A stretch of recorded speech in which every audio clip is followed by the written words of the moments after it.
All right, hello everybody. My name is Amalia Weber. I am the program specialist here at the Rochester Hills Public Library, and I'd like to welcome you to this evening's program, How to Prepare Your Garden for Spring Planting. Before we get started, I'd like to take care of a few housekeeping details. Firstly, tonight's program will be recorded and available to view about 1 week from tonight on our YouTube page and on the RHPL website shortly after. We ask the audience members please silence or turn off their cell phones now in order to avoid any disturbances during the presentation. We'd like to thank the Friends of the Rochester Hills Public Library and their many fundraising efforts. It's thanks to their support that we can provide wonderful programming like tonight's presentation. Their next fundraising event is the Friends of the RHPL 7th Annual Wine, Wit, and Wisdom Fundraiser, which is taking place at the library on Saturday, April 30th from 6:30 to 10 p.m. Participants will attend 2 speaker presentations from a choice of 6 and enjoy a buffet dinner, drinks, a silent auction, and a 50-50 raffle. Registration forms are available at the circulation desk, or you can visit rhpl.org/friends for more information. Our next program is The History of Stagecrafters in Royal Oak, which will be an in-person event Tuesday, April 5th at 7 p.m. You can sign up for that at calendar.rhpl.org. And now, without further ado, please welcome our presenters, Rochester Pollinators. Hi. Thank you. I'm very impressed with how many people came, and welcome. As I said, it looks like we're getting excited about spring. So I'm Marilyn Trent, the founder of Rochester Pollinators, and I'm joined with Amber Quisenberry, a master gardener and expert in so many things. And she's one of the founders of the Rochester Pollinators. And this is Valerie Mullaney. She's a website and media chair for the North Oakland Wild Ones. She has a resource and ecology management degree, and she's been invaluable as an advisor for the Rochester Pollinators. All right, so I have been asked a few questions because I know some people know me well and others don't. So who has native plants in their garden? Well, yeah, that's what, yay. Good for you. Was anybody here for Leave the Leaves in the fall when I did that? Okay, so at least that we got that out of the way because I don't want to be repetitive. All right, so not any of you come to learn about native plants, or you know a lot? Is that the idea? To learn. Okay, good. Well, here we are. This is what spring is basically one season of the continuum of the life cycle of our natural world, so that's why it's called Clean It Up, Not So Fast. I don't know, relax.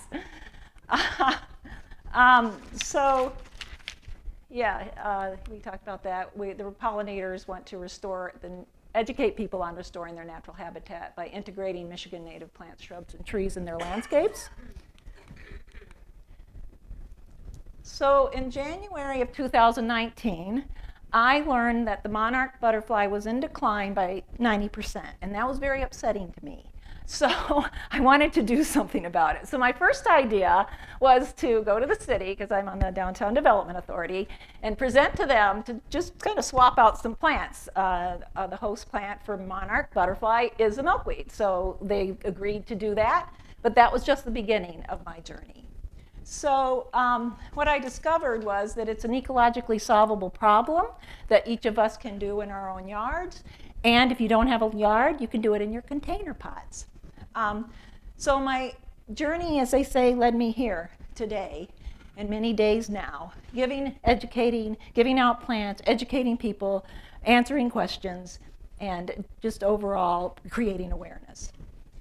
So just spreading the word about the value and the beauty of native plants, and there's a lot of work to do. There's a lot of land out there. So as you see, this is more the formal mission statement, but that's really what I'm trying to do. Educate to get people to do this. And it's working. And I'm not the only one, thank goodness. So it would be a lot. It'd be a little overwhelming. So who are we? We are a group of passionate pollinator native plants enthusiasts, and we're all volunteers. and we like to have fun. This was us after we got rained on at the farmer's market selling native plants. Pretty excited it was over.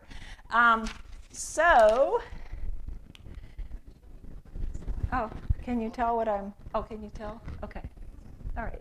Oh, good, I got help. That's what I do.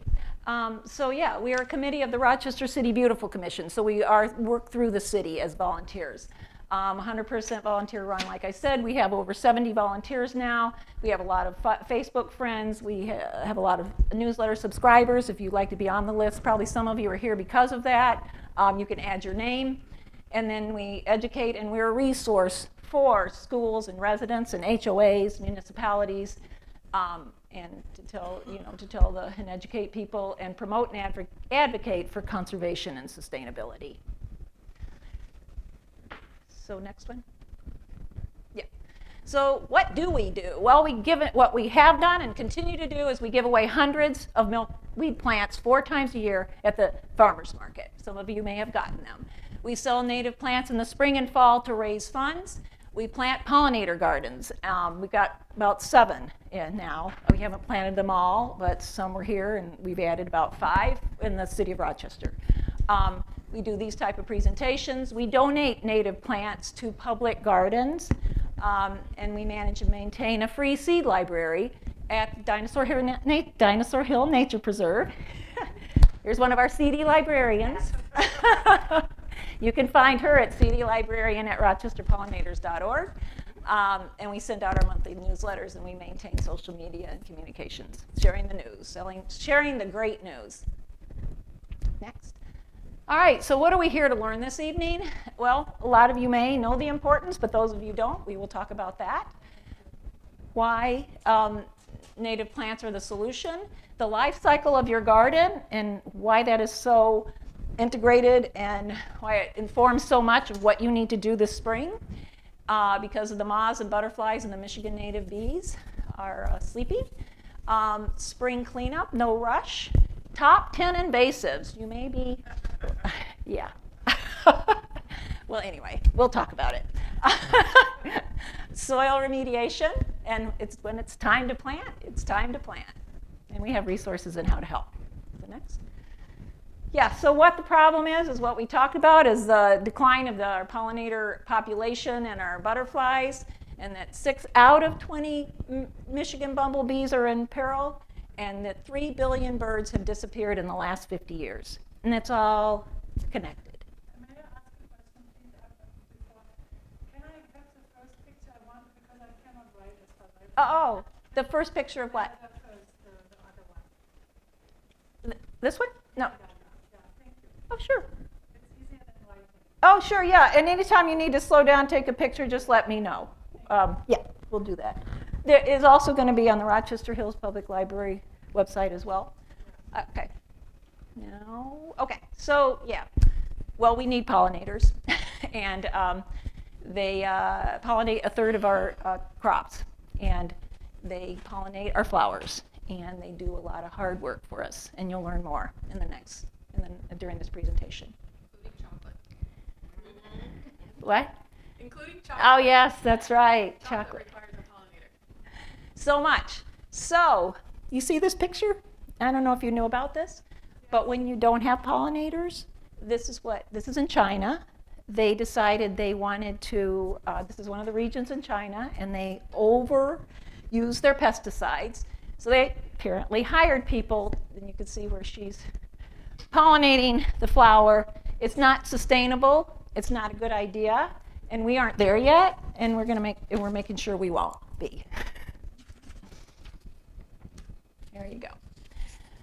So why are we losing our pollinators? Overall, we've lost over 40 million acres of natural habitat, and a lot of that is in our lawns. And we've been using a lot of pesticides, and they kill, and herbicides, and they kill. And it's not just me that thinks that. Roundup got sued, and they have to end their residential sales in 2023 because of the glyphosates. And there are now new diseases and climate change challenges. But if you're coming at these insects and birds and wildlife from all ends. We just got to take the pressure off the neck of their life cycle. So there is what we call the natural life cycle of yards. So native plants add beauty, habitat, and cover and biodiversity, and they feed their local insects and pollinators, but they feed our pollinators in the spring and summer, and then the seed heads feed our birds in the winter, and they keep our ecosystem healthy by filtering water through their deep root system. And it's part of our Michigan heritage, so we want to put it back. I just call it the gift that keeps on giving, because as I learn more and more, past everything else I was learning, that they're very low maintenance. You can save money. Less mowing reduces air pollution. You save money because they're perennials. They need no herbicides or pesticides. They don't need them, and you shouldn't use them anyway. Their deep roots are wonderful. They help filter out pollutants. They decrease soil compaction. They need less water, as we spoke, and then 90%. They soak up 90% more than water than turf grass. It's the statistics are amazing. So here is the unnatural life cycle of your yard. So I'm sorry to say it is turf grass, and that's a culprit, but there are workarounds. And we aren't saying you need to get rid of your lawn. What we're here to talk about is the ecological criteria, like restoring soil, protecting watersheds, and of course supporting food webs when choosing your gardening plants. Because of 41% of land is in agriculture and 54% is in city and suburbs, there's no more large pristine habitats when they, a few hundred years ago. So the wildlife today has to survive in a matrix of human-dominated land that is our suburban backyard. So a typical lawn absorbing your only 10% amount of stormwater, you can see we can work on that. So there is a happy medium. I always like happy mediums, moderation. So you've got, on the left, you've got less than a happy medium, but there's still some lawn, right?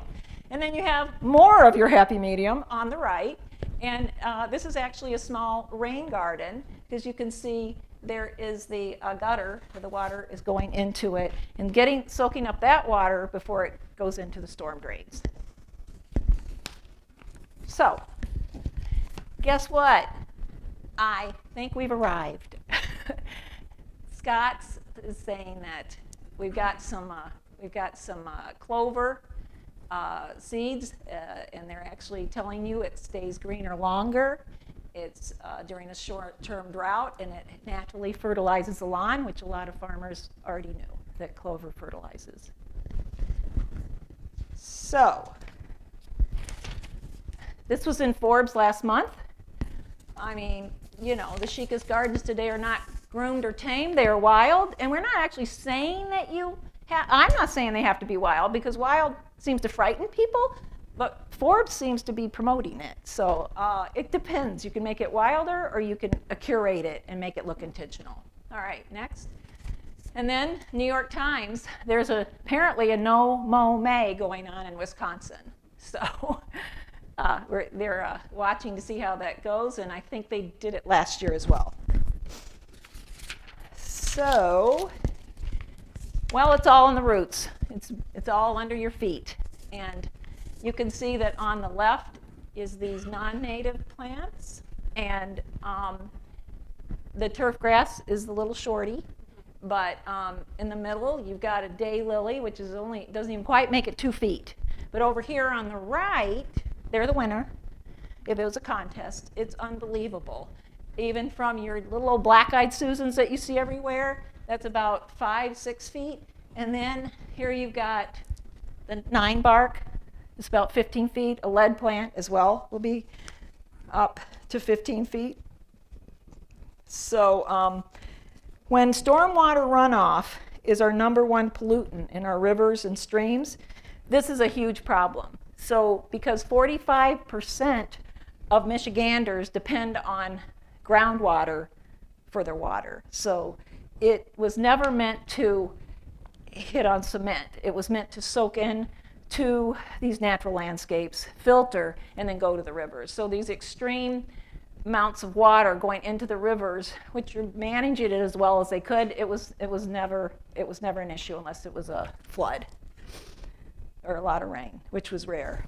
All right. So basically, 2 inches of downpour is more than 54,000 gallons of water per acre, and an oak forest will soak it up, but on a lawn it can cause flooding.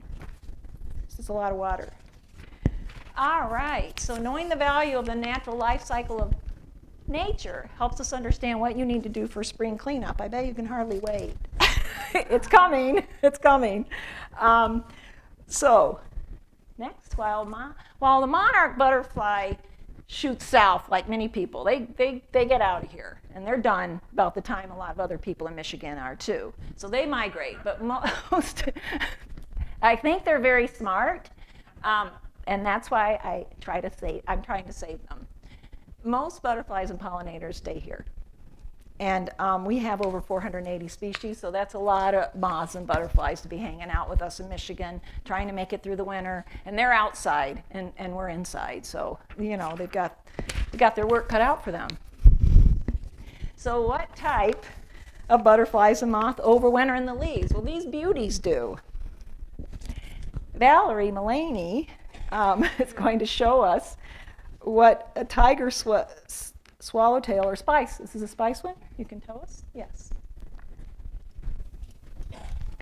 Yeah, so the butterflies overwinter in different stages of life. Some of them actually overwinter as a full butterfly, which is pretty amazing. The mourning cloaks kind of do that. They hang out tuck themselves inside of some of the peely bark on our trees and so forth. But most of them go into a pupal stage and mount themselves to some sort of woody plant. And so I don't know, that probably from the back you can't see this, but look how well there is at least one pupa of the spicebush swallowtail in here, and it looks just like a leaf. So that's why it's so easy for us to just overlook them and say, oh, this is, you know, a down branch or leaves that are left over, and I'm going to get rid of them. But if you're getting rid of everything, you might be accidentally getting rid of these beautiful little guys that are going to turn in. In fact, this one would look somewhat like this one in the middle. That one's probably actually a black swallowtail, but the spicebush looks very similar to it. Yeah, they're black. And they can be different colors of the pupa. So one of them is matching the brown, the other one is green on this stem. So maybe that one shows up just a little bit more. Yeah, you can come up and see them later. We were going to hand them around, but we weren't sure what was going to happen, so we left them up here. And then other ones take camouflage to another level. So they actually get the leaves and they cocoon them together so that it really just looks like a big pack of leaves. And these will hang out in your upper branches of your trees. Some don't always use leaves. Sometimes they want to go down into the ground and make a nice burrow into the soft soil and overwinter where it might be a little warmer over the winter down there. So just some things to think about. You know, why are we leaving the leaves over the winter? And it's because of this, because they hide in these things, and we don't really see that until somebody has shown us what to be looking for. And again, that nice blanket of leaves over the soil for the winter will also create, you know, a nice little blanket to keep them warm. Thank you.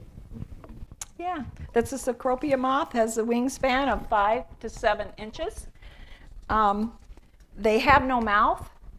And they emerge in May or June, and the adult moths do, and they live only long enough to mate, lay eggs, and then die. What a life. All right. I don't know, it sounds pretty fun. Some days. Right. For the Secropia moth, they do take a lot. They're a very large caterpillar. They get to be about this big when they're finally done. And yeah, they do take about 3 months of eating in the trees. The Secropia moths in particular, they're our largest silk moth in Michigan. They're about the size of my hand when they're the full adult. And they tend to eat trees such as maples and cherries are some of their favorites. But yeah, they spend a huge amount of their life cycle as a pupa overwintering. So let's talk about the 465 Michigan native bee species, where 6 out of 10 are in danger of becoming extinct. So these tiny, non-aggressive little nesting bees, they nest above ground in twigs and stems and old burrows in the wood or other narrow crevices. And they're gentle, as I say, non-aggressive, because I know people are afraid of bees, but these native bees are not aggressive, so they can create their tiny little nursery rooms inside the stems. They fashion partitions from various materials in the stems, but by selectively cutting things down, you can create habitat for the coming season for the insects to find places to nest in the stems as well as the leaves. The next slide will show you how it's a 2-year process, so and how to get started.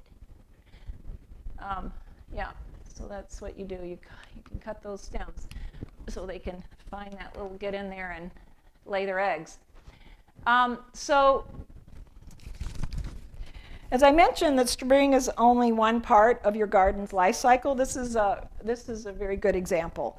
This is an overview of how a bee utilizes the stems of native plants all year round. So I'll get into specifics about the stems, but I'll talk about the bees right now. In the spring, the female find the nesting spots in the cut stalks here.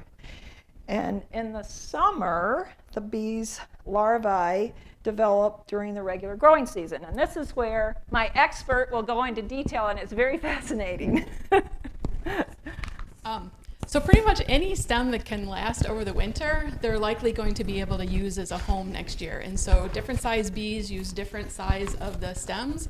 In particular, a lot of them like the pithy stems, so things like elderberry, Joe Pyeweed, Here's some pith. rose mallow. I do actually have some examples here.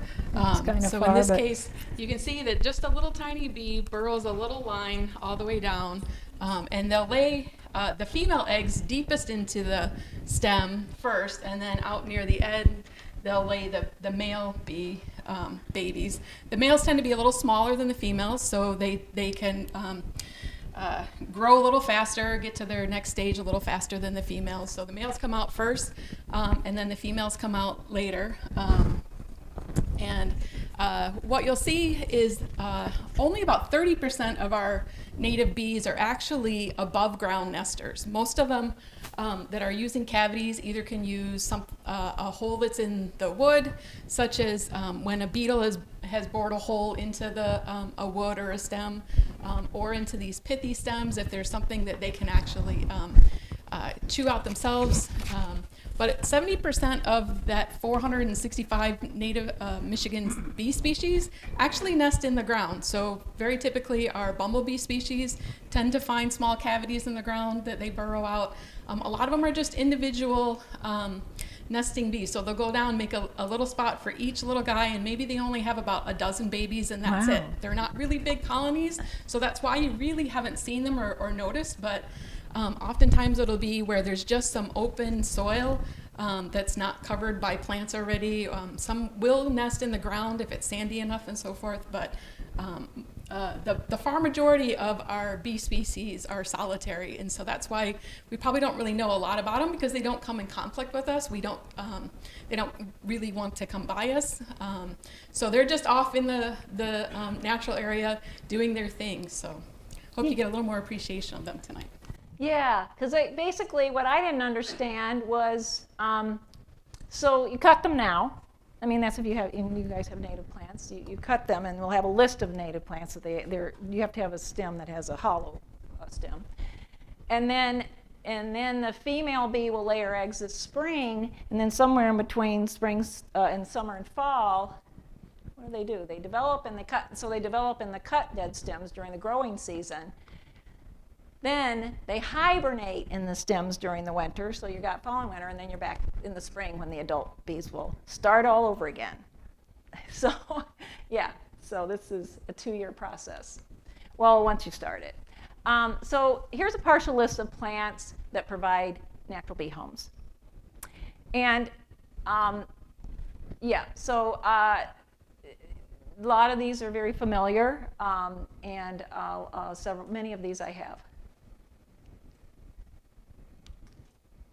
So we talked about the dead wood. This is a dead wood at Municipal Park Garden in downtown Rochester. And it can provide pollinator habitat, and it can also double duty as a decorative piece and adding interest in the garden. Guess what? It's time to begin, but begin with patience. And there's a rule of thumb. Until the temperatures are over 50 degrees for 7 to 10 days, that's when you cut the stems at knee height. Yes, so I go into this. So spring is basically letting your garden sleep in. That's a do not disturb. And nature waits nothing, and we need to help her do her work by doing nothing too, until the temperatures, like I said, are 50 degrees for 7 to 10 days. We think our gardens need to be cleaned up because we don't understand how they're being used, and what is left is important. So when we don't clean up, it's not neglect, you're not being lazy, you are, restraining yourself. That's what you can tell people. I'm in restraint. So leave me alone. I'm relaxing in my home. We have been trained that everything needs to be cleaned up, and many people are shifting their perspective and their approach before we lose all our insects. So this is called ecological horticulture. Gardens serve more purpose than being beautiful.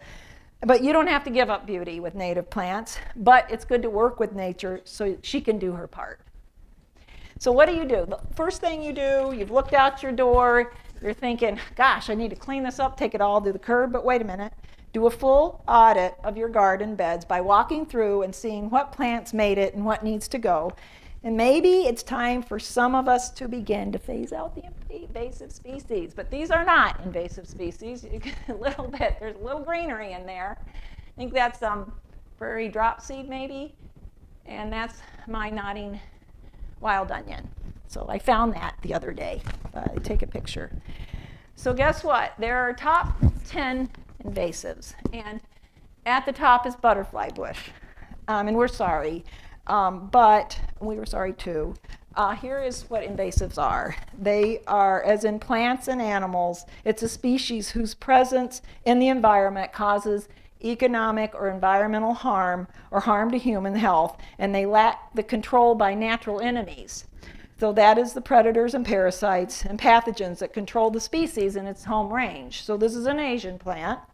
So it's invasive, and it is because if it stayed in the garden where it's planted, it might be maybe okay, but the butterfly bush unfortunately does not. Its dust-like seeds are easily carried from our yards by the wind or deposited everywhere. So because it has no natural predators here, and not one native caterpillar is able to feed on it. I won't go through the rest. We only have so much time tonight, but there's no worries. There are ornamentals, and many of them are annuals. So that's kind of the control, actually. So, and we have a list of those that are nectar rich, and they'll be coming up. And it's also in my garden packet that will be online at rochesterpollinators.org. And then our native species are natural to the area in which they're found, and they're specifically adapted to our ecosystem. So here is, okay.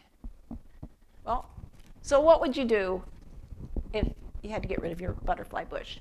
There's a wonderful Joe Pye, Mr. Pye we call him. And it feeds at least 41 caterpillars, and it's a hard-working native, and it grows really tall, and it comes back every year, and it's very, very friendly to nature and wildlife. These are the nectar-rich ornamental annuals that I got the list from somebody who's an expert on plant integrating annuals with natives. Yes. Is this on your website? So Yes, this is what's in this packet. That will be available to you. We have this, and we also have a list. There's a lot in this packet. We'll have a list of other native plants, the heights, and ones that we have found that are easy to grow. Yes. So don't carry your hard work to the curb. when you send it all away, you just gave up the life you were trying to save and enjoy in the spring and summer and fall months. You gave them flowers and a place to nest. You tended your garden. You avoided pesticides. So don't put it all to waste. So simply put, don't treat our leaves like trash. Because like we talked about, you may be throwing out moths and butterflies and other insects. So do this. So you've waited 7 to 10 days with the temperatures above 50 degrees, and you know that much of what is dry is providing shelter for butterflies and pollinators, which include the ones we've talked about. But there's also fireflies and ladybugs and all the others. So on the left is what an over my corner of my garden looked like. And then, because I was doing this presentation, I quickly started cleaning it up. And how did I do that? Well, this was the grass. This is, I think it's my prairie dropseed or one of the grasses, one of my native grasses. And I trim it just down to about 3 or 4 or 5 inches, maybe 6. And then here's the stems that we were talking about that you cut down to knee high. And that's a milkweed. That's a swamp rose milkweed there. And that's my neighbors, so I did theirs too. I also got them to plant it. They just gave up. No, they were, we'll just put it there. Don't bother us anymore. So they love it now. It's huge. It actually does better than mine. And it can be tidy. But let me go back to this. When you cut the tops off, you've got the other side of the stem, and that could be a natural bee hotel. And I know that we've all looked at these, many of us have seen those wonderful bee hotels, and I didn't understand, because they're like hollow, maybe they're bamboo or whatnot, that they don't have the pith or the things that they nest in, nor do they get contaminated, so it's not nature. So it's probably not the best. I guess it's better than nothing. I guess I'd have to ask Valerie. It's so cute, those little bee houses. How much do I have to give up? Yeah, so if you do have a bee house, the recommendation would be to take a pithy stem like this and cut it into sections and replace your bamboo with the natural materials every year. So replacing the materials on an annual basis helps clean the nest out, but make sure that whatever was nesting in there from last year, you keep it around for the next year as well. So, but the bamboo doesn't really break down very quickly, so if it keeps being used many years in a row, mites and other funguses and pests and other pests of the bees can build up. And also by having them all congregated well together, the predators can come in and quickly eat them. Another thing that I tend to see as an issue with the bee homes is the length of those bamboo stems, because it's it costs them money. They tend to make them too short. So if the stem is only 4 inches long, there's not really enough length of stem in order to get the males and the females in that length of stem. So if you're cutting off stems that are really quite tall like that, go ahead and make bundles of them and reuse them other areas in your garden. Or you can just chop and drop and leave them on the ground, and the bees and so forth can use even the extra stems that you've cut off. Yeah, thanks. Yeah, that was. So yeah, and you can keep it tidy with your leaves if you're wanting to, if you don't know what to do with them. Because it's good compost as well, and if you don't like the look of the leaves, you can put a thin layer of mulch on top. Okay, so when you've trimmed the top of your grasses and your stalks, you can put them in a little corner in your yard and make a little tidy brush pile. It's not quite as tidy, but it's close. There's lots of ways to hide things in your garden. And then the birds can use some of the smaller twigs for their nests. And like I said, it can be hidden and secluded, and you can just add to it. And these were my house wren's nests from last year, so I think they might have used some of my twigs, and also some little plastic things and feathers. So I couldn't believe those wrens could build a house like that. They're little house wrens like this big. Yeah, they're adorable. So, soil remediation expert. I don't know about that. I do have 4 kids, though, so if anyone's qualified to talk about dirt, that would be me. Although we never call soil dirt. Dirt is something you sweep. I yelled at for that. You did. You got it. I did. So this is one of my favorite facts, is there are more individual organisms in 1 teaspoon of soil than there are people on Earth. There's a lot happening right underneath your feet. Go ahead to the next one. Oh, here. Sorry. Oh. How's that? I'll give Oh, you my okay. notes that you gave me. Those are what that's in. So when we're in spring and we're anxious to get in the garden, if you need one more reason to grab a cup of tea and a gardening book instead, wait, because soil compaction is caused simply by walking on the soil before it's had time to dry up. Soil is ready for treading when it just holds in your hand. So you want to avoid that, because within the soil are all these little spaces, little air pockets that your plants need to thrive. And when you squash them, then they can't access them. So another reason to be lazy. You want to resist adding mulch too soon. All of those burrowing insects, you want to give them time to come out first. If you put a huge layer of mulch on top of that soil, then they're going to have a harder time making their way to the top. As far as remediating the soil, the best thing you can do is add organic compost when it's ready. Native plants, the beauty of native plants is they typically don't need commercial fertilizers. The best fertilizer is what nature provides, that compost and leaf litter that's already there, so use it, it's free. The decomposing material releases nitrogen, which is something that is difficult to even measure in soil because it passes through very quickly. So if you leave it there, then your plants will always have a ready supply. Sometimes too many nutrients, too many fertilizers or commercial fertilizers will cause what a lot of people complain about native plants, being too tall or too leggy and flopping over. So this way you're also keeping them at a more compact, curated look if that's what you're going for in your garden. Good. Yeah, great. Put that in. All right, so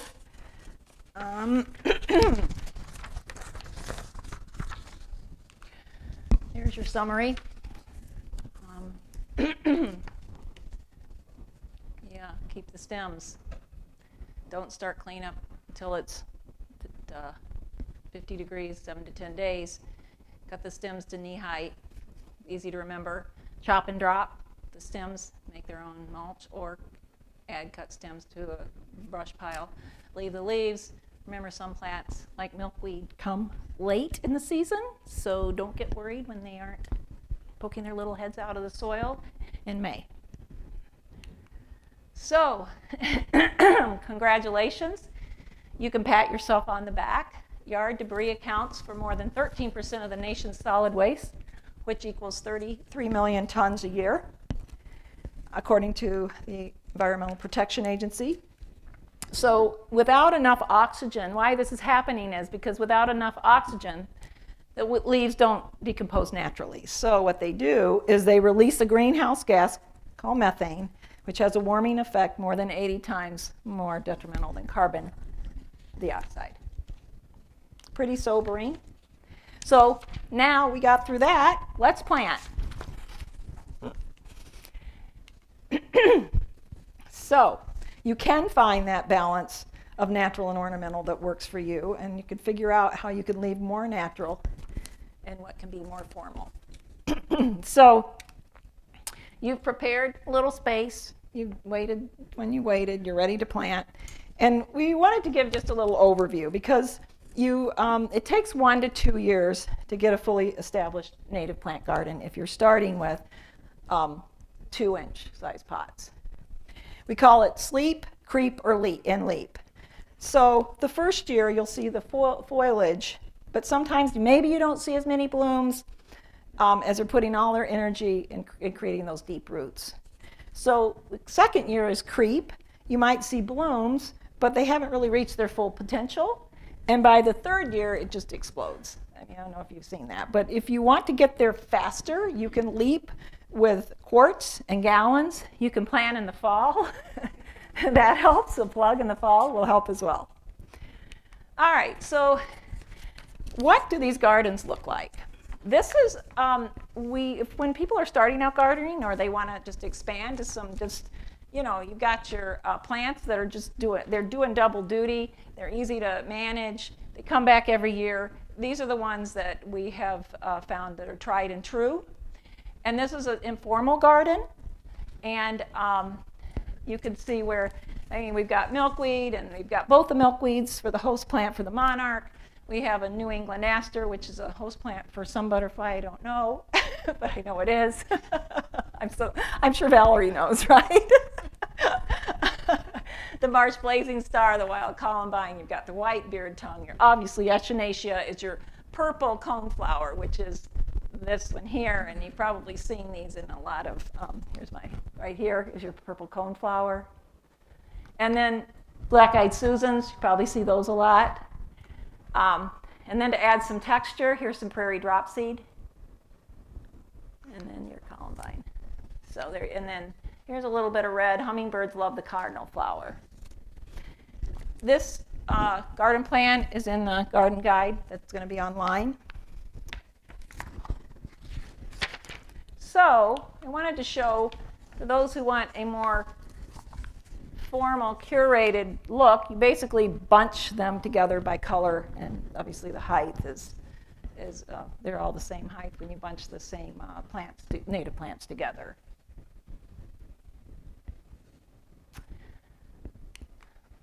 You can take these, they're very, oh, do you need a picture? Did you want a picture? Okay. It's on the, it gives a download, but you can get another one, yeah. So they're very versatile. So I chose, you know, we've used these plants. They're the ones in our brochure. We started out with them 3 years ago. We've sold many of them and given away a lot of the milkweed. So here's a little grouping for maybe a mailbox garden or just a little corner or a little spot in your yard. You can see you vary by height and add the texture of the grass as well. Here's another garden. And this is where I show where you can show where you can add some annuals around them. And those are those little blue flowers icon. And you can use that, the list that I have available. So this is for a narrow garden. Container gardening. I learned a lot from Valerie about container gardening when I saw her containers in August, and I took some photos of them. And let's see. So there's really no, I was looking around online. I was looking for people to create container gardens, but it just is basically a rule of thumb. You pick your container, and you can get creative. I mean, a container is a container. It doesn't have to be a pot, right? But it has to be a pot that holds dirt and it's going to withstand the elements and a little drainage hole. I mean, it has some specifics, but you can be pretty creative if you want your pot. You know, you need to have a drainage hole. You can add rocks at the bottom before the soil, under the soil. So basically, there's 3 categories based upon size and height. There's the thrillers, the fillers, and the spillers. So the thrillers are your focal points, so they're the tall one, and they're the almost eye-catching. And then you got the fillers, which you can go fill in a little bit shorter because they're different heights. And then the spillers can spill over the edge. So we've got some, there we go, Valerie. You don't need. These are some example planters that I made last year. I wasn't actually necessarily following all the rules. I was just kind of had some plants and put them in, but most of them are native. I was trying to make a butterfly planter, so something that would host the butterflies and also give them nectar at the same time. So to the right is Riddle's goldenrod, and it has a beautiful yellow bloom. At sort of a flat top bloom, and then in the fall the leaves, stems of it start turning a beautiful rosy red and yellow, so it actually has some beautiful fall color to it. So that one's going to bloom later because it's a goldenrod. So earlier on I put in some pentas and lantana so that they would be the nectar plants as my filler in there, and then I also had some yellow coneflower, which is sort of the leaf that's kind of hanging out lower. Yeah, and maybe you should point it out for him. Let me show you. Yeah, I think yeah. Do I just hit the middle? Yeah, I just hit that there. Okay. Yeah, because I took this in August, so it had a lot more blooms in July, but yeah, they were still very pretty. I like them. And then the middle plant, I used a milkweed here as my tall one. And then as my filler, I had a mountain mint. And this attracts a lot of variety of insects, particularly a lot of the beneficial insects. And then kind of hidden in here, there's some wild strawberry. Wild strawberry tends to be a trailing plant. As it has the runners. Wild strawberry is actually the basis of what our actual strawberries that we buy in the stores are. It's just that, as the native wild strawberry, they're just a little teeny tiny strawberry. And if you can get them before the animals get them, they're super delicious. So I highly recommend putting this native plant in your yard, and particularly if you put it in a pot, you might be able to protect it from some of the wildlife trying to get at the berries. But and these were all just first year plants. They weren't that I really got anything bigger than a plug or a quart-sized plant, and they really grew quite well in these pots. And these are probably more like a 5-gallon type size pot or bigger. Whenever I buy a big pot at Costco, I always keep them and then try to refill them with more plants the next year. So, and then this one, I actually put something in the bottom to take up a bunch of space so it's not full of soil. You can use an empty milk jug or an upside down container. And so in here, this was really supposed to be also another monarch-based planter. And this little plant that's sort of fringy is called world milkweed. It's a milkweed that most people are not familiar with, but it's a very short milkweed with white flowers. And then most of you recognize the purple coneflower, which is a great nectar plant, as more of my thriller. And then I had put in a liatris, so it was first year, so it wasn't blooming, but and then you can also add some other annuals like Cosmos in here to add some more color through the season. World. Yeah, it was a world milkweed. W-H-O. World, W-H-O-R. W-H-O-R-L-E-D. Yeah. Yeah. They're supposed to come back each year because they are perennials, so Right. they dried up, and then you're gonna cut the stems, and they're gonna grow. Or Yeah, I haven't cut any of this back yet this year. I left the pots the way they were over the winter. The main concern is that they don't dry out. So make sure that they're in an area that they can get the snow coming to them so that they continue to get watered. But yeah, the perennials, as long as it's a pot that's not going to crack, you do have to be a little bit careful about some of the ceramic pots could crack, but the plastic pots usually can handle the freeze and thaw just fine. And yeah, I'll leave them. Sometimes I'll take it out, cut the roots a little bit, because you're going to need to put in if you're putting in more annuals, you'll need to create some space for the annuals. But they can survive the winter just like this, just fine. But basically, any native you can experiment with any native plant unless they have a really long taproot. And we have a list of some suggestions here. Yeah, so some suggested thrillers, the liatris or gay feather. Some people know that by. The coneflowers are a great showy plant. Milkweeds, we're always wanting to push the milkweeds for the monarchs. The butterfly milkweed, the orange one, really likes hot, dry spots, and I actually just mixed it in some soil with some extra sand to make it a little bit drier soil, and I just had it in a hanging pot, and I was getting monarch eggs and caterpillars on, just a little hanging pot of butterfly weed. So Monarda is another great long blooming plant. There's multiple varieties in Michigan. You can have the fistulosa, which is the lavender light purple one. The Didyma tends to be the taller one. There's a lot of cultivars of that one that you'll find. It's usually a hot pink type plant. The hot pink color attracts the hummingbirds. So if you're looking for attracting hummingbirds, look for things that are in the pink and the red color frame. And then there's another one called punctata or horse mint, and it likes really dry soils. It tends to be a short-lived perennial, but it does like the really hot, and it's also another super attractor to beneficial insects. So if you're really looking for beneficial insects, because you feel like you've got aphids coming on, and actually the aphids, we should really just look at them as being part of the food web. They're the basis of what the predators need to eat. And something that I heard this year in one of the webinars I attended was that at the time that humans recognized that there's herbivores, getting kind of at high populations like aphids, all of a sudden by the time you're recognizing there's aphids, that's the same time that the predators are finally going to say, oh, there's a population here that's big enough for me to lay eggs and support my family. So hold restraint also when you see those insects that you think are eating your plants and wondering, why aren't the predators taking care of them? Well, the predators are just noticing them now at the same time you have. So some fillers, Coreopsis, lanceolata, tick seed, the yellow flower. Do I need to get away from A great you? thing to put in planters are Right the here? mints, right? A lot of people don't want to put mints into their small gardens because the mints tend to run. If you put them in a pot or a planter, they don't have anywhere to run to. So mints provide a lot of nectar source for all kinds of insects and butterflies, so mints are a good thing to do. A lot of plants, it isn't just natives that will attract for the nectar. The real push for the natives is not only are they providing the food, they're providing for the life cycle of the whether they're a caterpillar or a larva. So that's really the big push for going to native, is so that you're not just bringing in the adult butterflies, but you're also providing for the babies to have food. Because the oregano, while it does provide a lot of nectar, a lot of the caterpillars can't utilize that plant.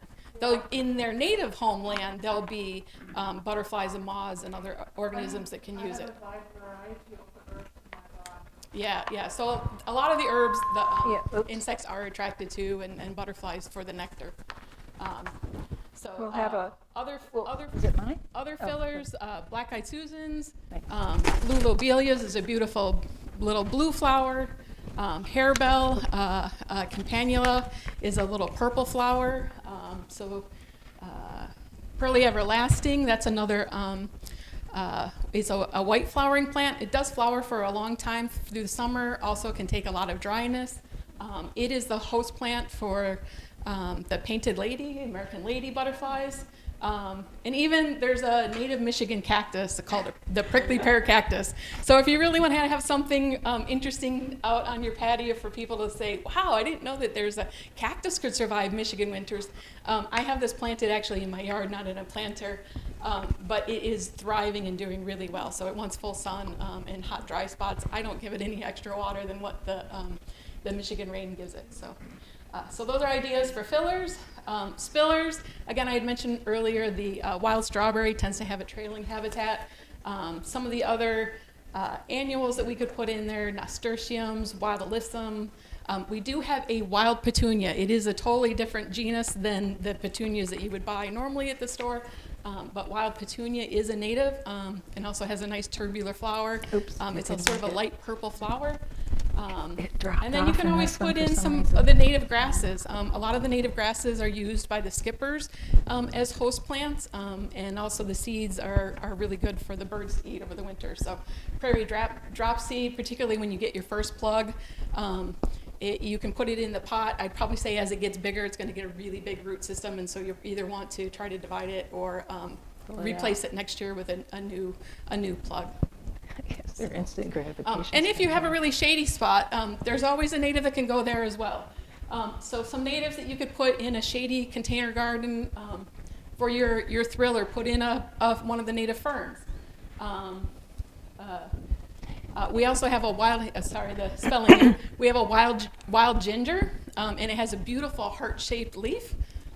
Its flower isn't very showy. It comes out in the spring, and it actually attracts flies and beetles. So it's not really known for the flower, but the heart-shaped leaf is beautiful and will last all summer. Wood poppies have a beautiful yellow flower. Mine, I do actually get it to bloom quite a bit of time through the summer, not just in the spring ephemeral. My bluebells that are planted with that, they come up, bloom, and then they're gone. You can't even see them, but the wood poppy does stick around. And wild strawberry can actually take quite a bit of shade as well. So the instant gratification, there's more than one. I don't know what happened, but there is supposed to be cosmos, black-eyed Susans, zinnias, and marigolds. That if you want instant gratification. It's looking kind of woe begone. All right, so we have a series called Who Wore It Best? Courtesy of the Quisenberry family, as they were sitting around thinking about how do we talk about non-invasive and ornamental plants that aren't from how do you say that? They're invasive, but they're not. They're just ornamental. Yeah, but they are not from Michigan. So on the left, you see petunias they feed 3 species, and asters 105. So the next one, I always thought this was mind-blowing. Here is your lovely daylily, 000. And it's everywhere. We call it a freeway lily. And on the right is the Coreopsis, 12+ species.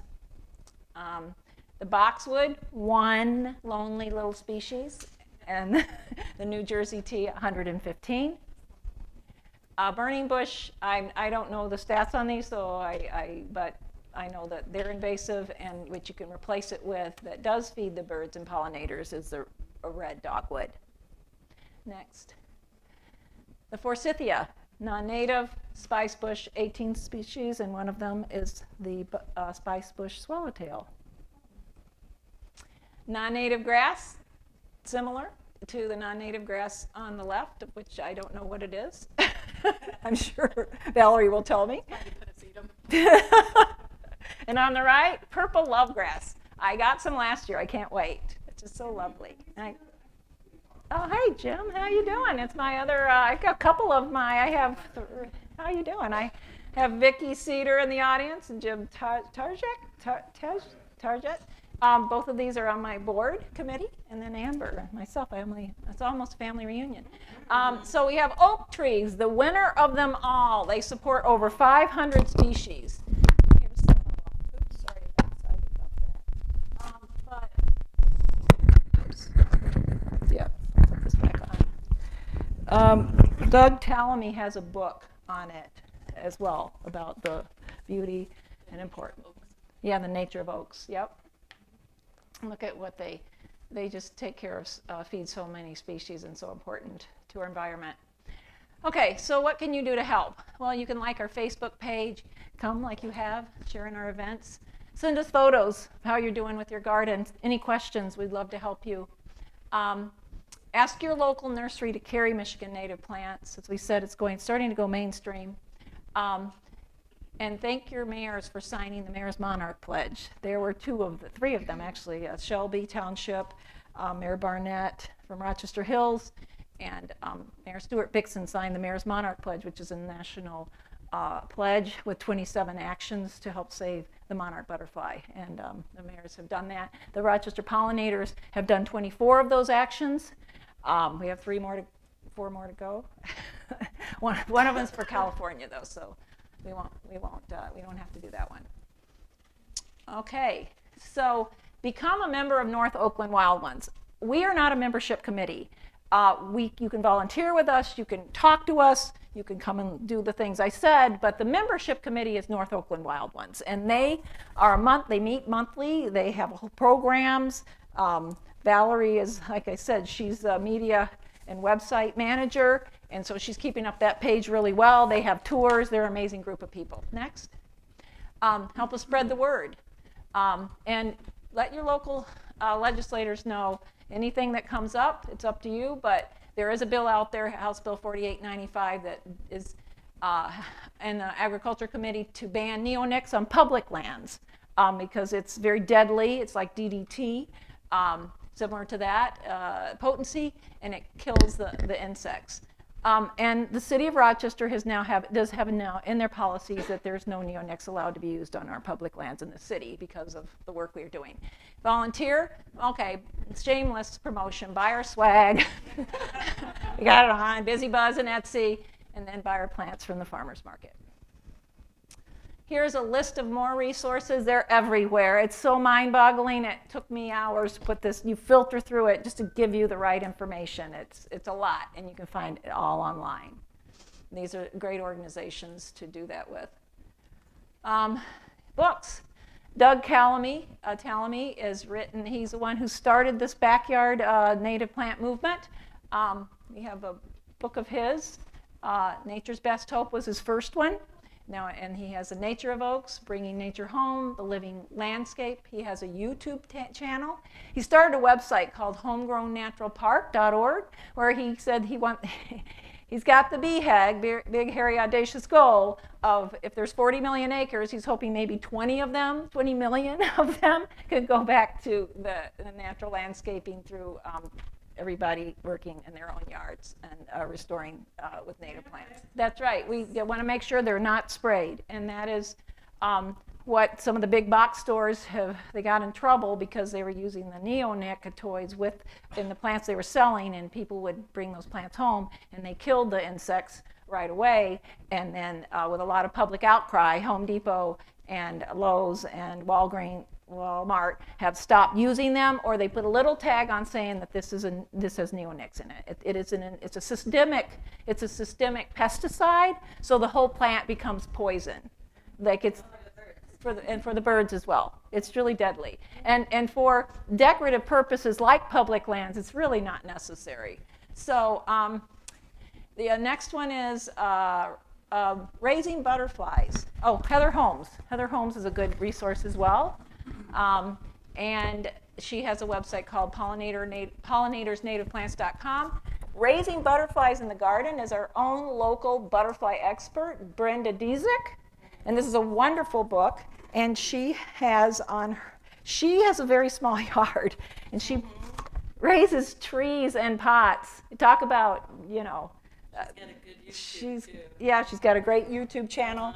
On our YouTube channel, we had her. We were lucky to have her in the last spring, talking on our educating people on our webinar called "Native Plant Gardening for Butterflies and Pollinators." So there, you can go there and you can learn about planting trees in pots. Next.